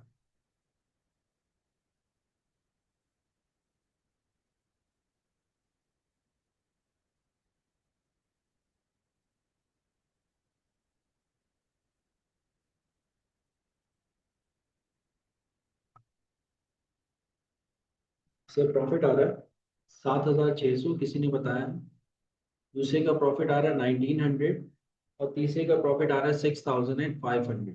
ये सर हमारा प्रॉफिट आ रहा है। अगर हम ओल्ड मेथड पे चलते हैं तो सर हमारी जो प्रॉफिटेबिलिटी रिपोर्ट है वो ये है।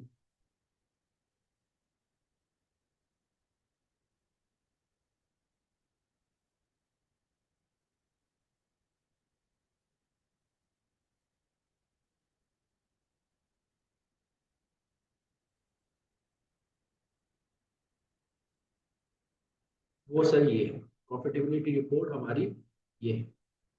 ठीक है, यहाँ तक सबको बात क्लियर होगी।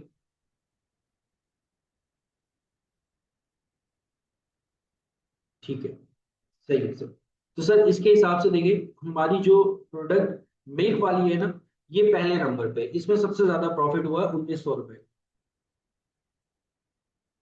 जो हमारी बेक प्रोडक्ट है उसमें हमें सेकंड नंबर पे प्रॉफिट हो रहा है 7,600 का, और जो फ्रोजन आइटम्स है वो थर्ड नंबर पे है। अगर हम इनकी नंबरिंग करें तो सर प्रॉफिटेबिलिटी रिपोर्ट ये कह रही है।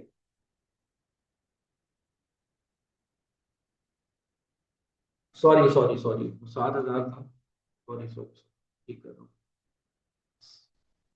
7,600 इसमें आपको प्रॉफिट हो रहा है तो ये पहले नंबर पे है, ये दूसरे नंबर पे है, और ये थर्ड नंबर पे है 1,900 रुपये। सबसे कम प्रॉफिट मिल्क वाले में।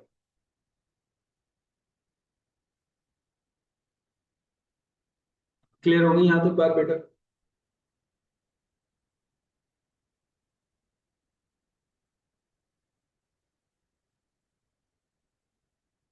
यहाँ तक मेरा बच्चा, किसी का कोई सवाल है तो पूछ लो।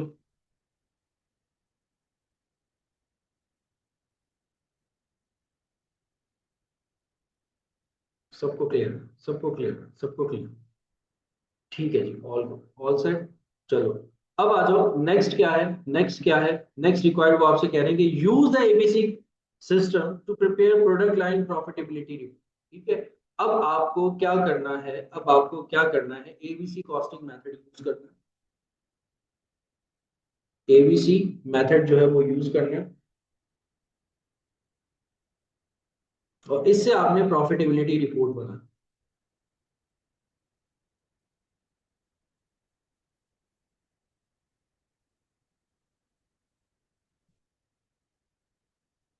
अगेन सर, हमारे पास तीन प्रोडक्ट थे। पहली जो प्रोडक्ट है वो बेक्ड है, सेकंड जो प्रोडक्ट है वो मिल्क है, थर्ड जो प्रोडक्ट है वो क्या है? फ्रोजन।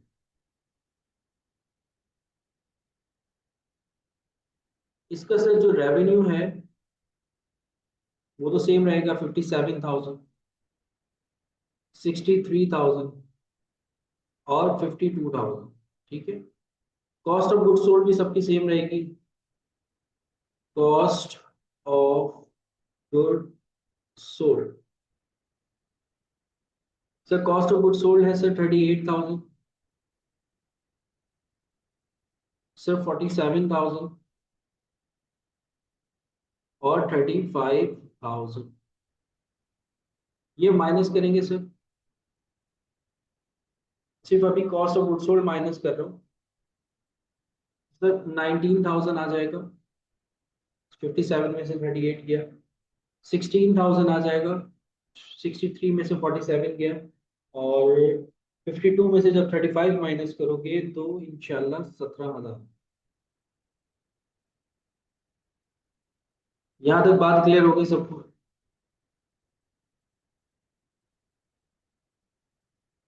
यहाँ तक सबको बात क्लियर हो गई? कॉस्ट ड्राइवर रेट अगर ना दिया बेटा, अलावा बेटा ना दियो तो निकालोगे, वो निकालना सिखाऊंगा मैं आपको। स्टेप बाय स्टेप स्टेप चल रहे हैं ना हम क्वेश्चंस को लेकर। तो ये सारी चीजें हम आगे चल के पढ़ेंगे, अभी जस्ट हम एलोकेशन सीख रहे हैं। अगर मैं फर्स्ट कॉस्ट पूल बनाना सिखाता, फिर कॉस्ट ड्राइवर फाइंड आउट करना सिखाता, फिर कॉस्ट रेट निकालना सिखाता, फिर मैं एलोकेशन सिखाता, क्वेश्चन बहुत मुश्किल है। ठीक है, तो मेरा बच्चा ये सारी चीजें हम लोग पढ़ेंगे, कॉस्ट ड्राइवर रेट भी निकालना सीखेंगे, और फिर एलोकेशन करना भी सीखेंगे, सब चीजें ये हम लोग पढ़ेंगे। आप लोग थोड़ा सा यूज टू हो जाओ, ये फर्स्ट क्लास है आप लोगों की मेरे साथ, तो थोड़ा सा मुझसे यूज टू हो जाओ तो एक आसान सा क्वेश्चन हम लोग कर। अच्छा बेटा, अब मैं क्या करने जा रहा हूँ? अब मैं स्टोर सपोर्ट कॉस्ट को एलोकेट कर रहा हूँ। अब मैं स्टोर सपोर्ट को एलोकेट कर रहा हूँ।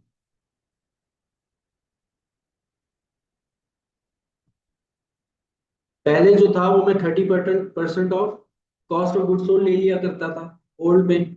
अब मैं स्टोर सपोर्ट को क्या करूंगा? एक्टिविटीज पे डिस्ट्रीब्यूट करूंगा। कॉस्ट पूल जो थे सर वो मेरे थे चार।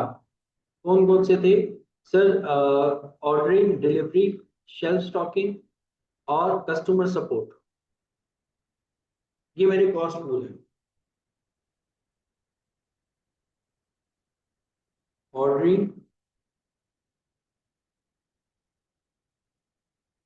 Delivery, shelf stocking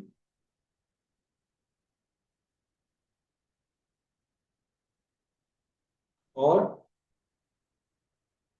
customer support.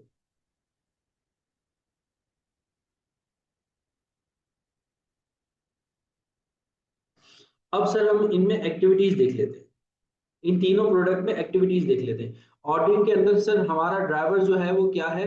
Ordering के अंदर सर जो हमारा ड्राइवर है वो है, ऑर्डरिंग के अंदर ड्राइवर क्या है सर? Order, purchase order. तो परचेज ऑर्डर हर प्रोडक्ट के दिए हुए थे, 30, 25 और 13। मैंने यहाँ पे लिखा एक्टिविटी हो रही है 30, 35 और 13। ये सर एक्टिविटीज हो रही है। ठीक है, ऐसे ही डिलीवरी के अंदर सर ट्रैवल क्या था सर, डिलीवरी के अंदर नंबर ऑफ डिलीवरी थी सर, डिलीवरी के अंदर डिलीवरी से उसने दी हुई है 98, 36 एंड 28। 98,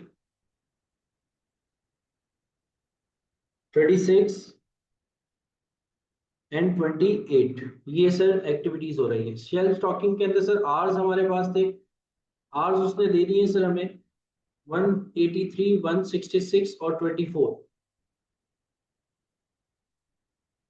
183, 166 और 24। और कस्टमर सपोर्ट में sir number of item sold कितने किए सर, 15,500, 20,500 और 7,900।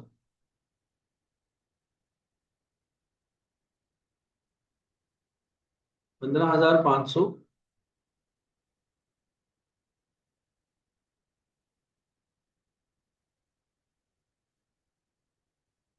20,500 और 7,900। ये सर इनके ड्राइवर थे, ये एक्टिविटीज थी। अब ड्राइवर का सर रेट मल्टीप्लाई करवा दें, जो जो एक्टिविटीज, जो जो ड्राइवर का रेट था वो क्या करवा दें मल्टीप्लाई उन एक्टिविटीज पे। जैसे कि परचेज ऑर्डर पे 100 का रेट अप्लाई होगा, डिलीवरी पे 80 का रेट अप्लाई होगा, आवर्स पे 20 का रेट अप्लाई होगा, और आइटम्स पे 0.2 का रेट अप्लाई होगा। मल्टीप्लाई का 100, ठीक है, ऑर्डर का रेट अप्लाई हो गया, डिलीवरी पे नंबर ऑफ डिलीवरीज का रेट अप्लाई होगा जो कि कितनी थी 80, शेल स्टॉकिंग पे आवर्स का रेट अप्लाई होगा जो कि कितना था 20, और इस पे 0.2। तो 100 को पहले 30 से मल्टीप्लाई करोगे, फिर 35 से, फिर 13 से। 30 से मल्टीप्लाई करोगे तो बेग के अंदर जो एक्टिविटी हुई है उसके हिसाब से आपके पास ओवरहेड की एलोकेशन आ जाएगी, यानी कि 3000। यहाँ पर 3500 और 3500, 25 था, 13 था, 25 था सॉरी, 25, 35 नहीं था, ये 25,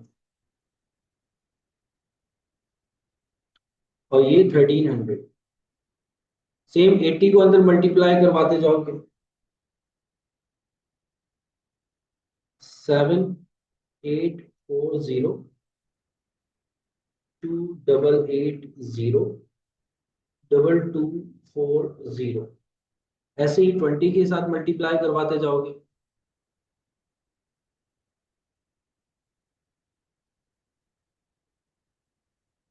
20 के साथ मल्टीप्लाई करवाते जाओगे, तो मेरे बच्चों जब 20 के साथ मल्टीप्लाई करोगे तो रेट आ जाएगा 3660, 3320, 480। 0.2 को जरा 15,500 से मल्टीप्लाई करवाना, जरा कितना आ रहा,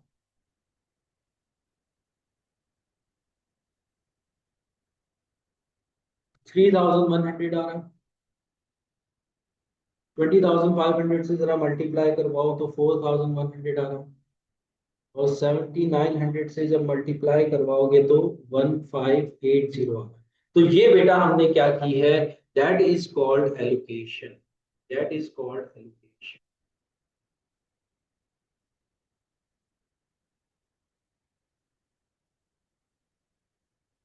दैट इज कॉल्ड एलोकेशन।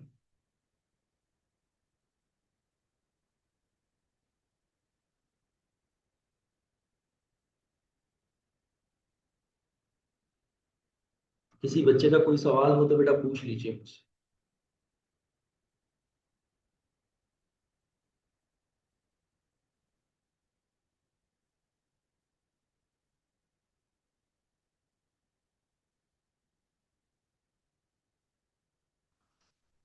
सब बच्चों को बात समझ में आई कि एलोकेशन कैसे होती है।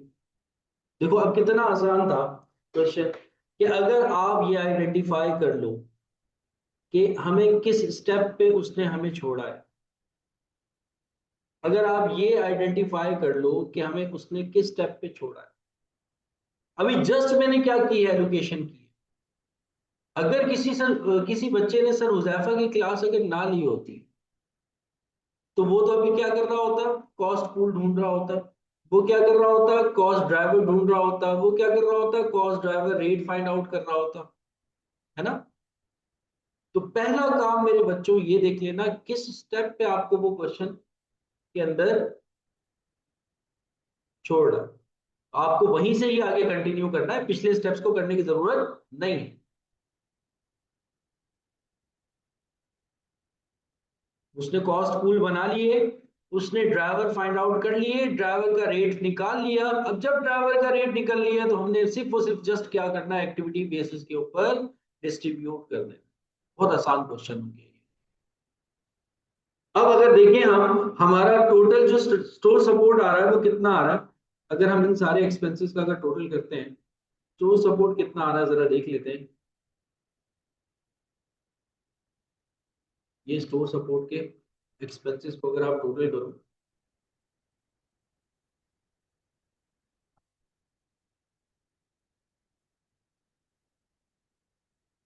तो ये मेरे ख्याल में आ रहा है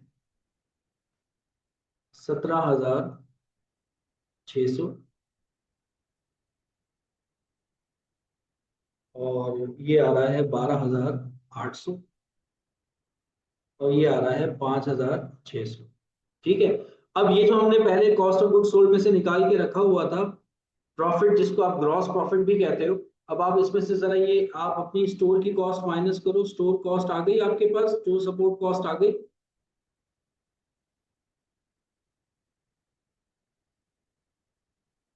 तो आपको प्रॉफिट पता लग जाएगा कि आपका प्रॉफिट मेरे बच्चों कितना आया। 19,000 में से जरा अगर आप 17,600 माइनस करते हो तो कितना आ जाएगा, 1,400 आ जाएगा। और ये 3,200 आ जाएगा। और ये कितना आ जाएगा, 11,400। ये हमने क्या किया है, इसमें से ये माइनस हुआ तो ये आ गया, इसमें से ये माइनस हुआ तो ये आ गया, इसमें से ये माइनस हुआ तो ये आ गया। ये प्रॉफिट, ये प्रॉफिट आ गया। अब देखो जरा, अब जरा देखो बेटा, सारे बच्चे फोकस करना। पहले नंबर पे जो प्रोडक्ट आ रही है वो ये आ रही है, 11,400 का आपको उसने प्रॉफिट दिया। दूसरे नंबर पे जो प्रोडक्ट आ रही है वो ये आ रही है आपकी। और तीसरे नंबर पे जो आपकी प्रोडक्ट आ रही है वो ये आ रही है। तो अगर आप एक्टिविटी बेस का कंपैरिजन करो अपने ओल्ड वाले के साथ, तो बेटा ओल्ड में जो आपके प्रोडक्ट पहले नंबर पे थी, अब वो किसवें नंबर पे चली गई, ये तीसरे नंबर पे चली गई। तो अब डिसीजन मेकिंग के अंदर कितनी आसानी हो गई ना, कि अब अगर आप अपनी प्रोडक्ट को क्लोज करना चाहो तो मेरे बच्चों कौन सी प्रोडक्ट आप क्लोज करोगे।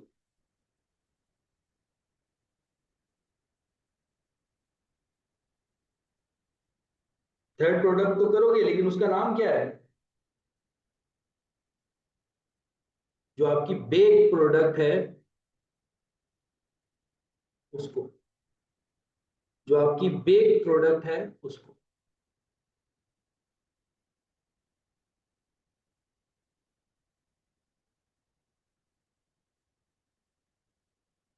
है ना। समझ में आई बात बेटा। तो ये डिसीजन मेकिंग के लिए बड़ा अच्छा था। पहले तो हमने आप एक ही सांचे में रखा हुआ था कि जो भी कॉस्ट ऑफ गुड्स सोल्ड है उसका 30% ले लो, स्टोर सपोर्ट आ जाएगा, माइनस कर दो। अब हमने बोला नहीं, रुको जरा, सब्र करो, एक्टिविटीज तो देखो किसके अंदर कितनी हो रही है, उन एक्टिविटीज के बेसिस पे ओवरहेड को एलोकेट करो।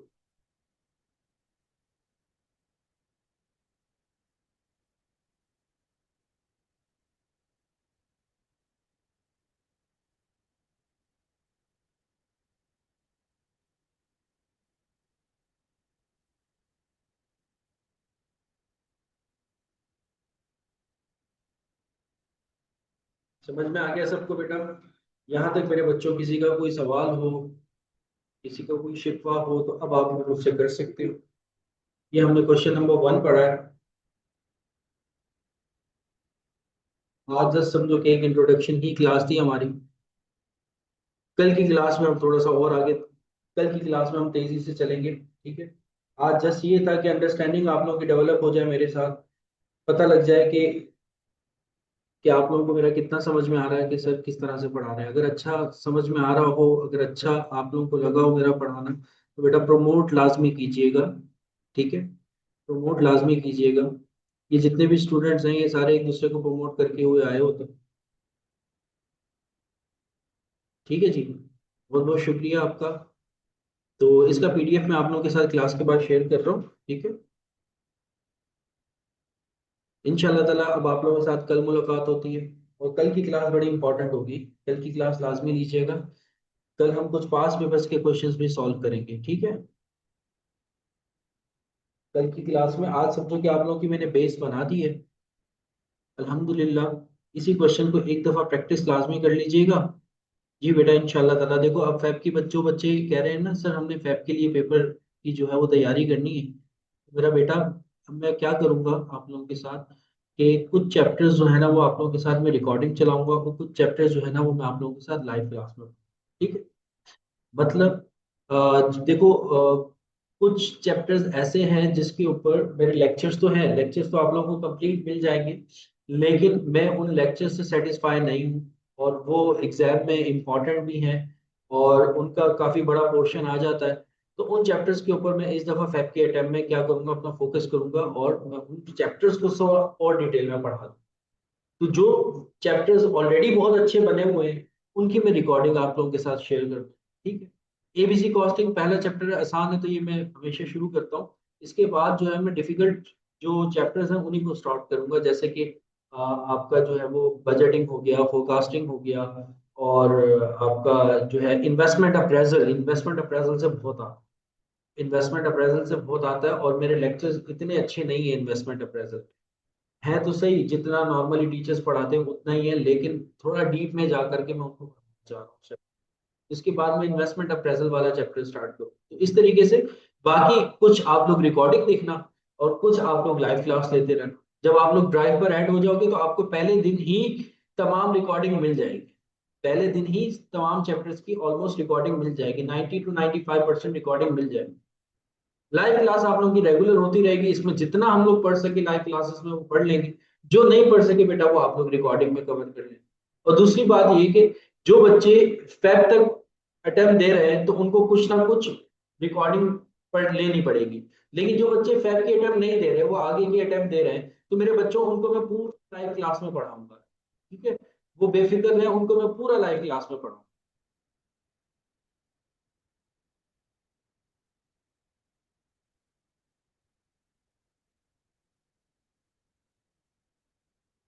ये बेटा 180 मेरा बच्चा, ये आपको क्वेश्चन में गिवन था, ये आपको क्वेश्चन में गिवन था, ये देखो ये आपको क्वेश्चन में गिवन था, रेट देखो मैंने कहा था गिवन है 180 20 0.2, आपको क्वेश्चन में गिवन था।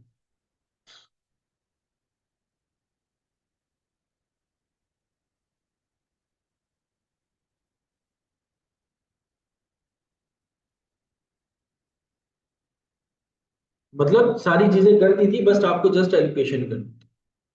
ठीक है बेटा, आज के लिए इतना काफी है। अपना रिस्पांस ग्रुप में लाजमी शेयर कीजिएगा कि आज की क्लास कैसी रही। अपना ख्याल रखना, मुझे दुआओं में याद रखना। अल्लाह हाफिज।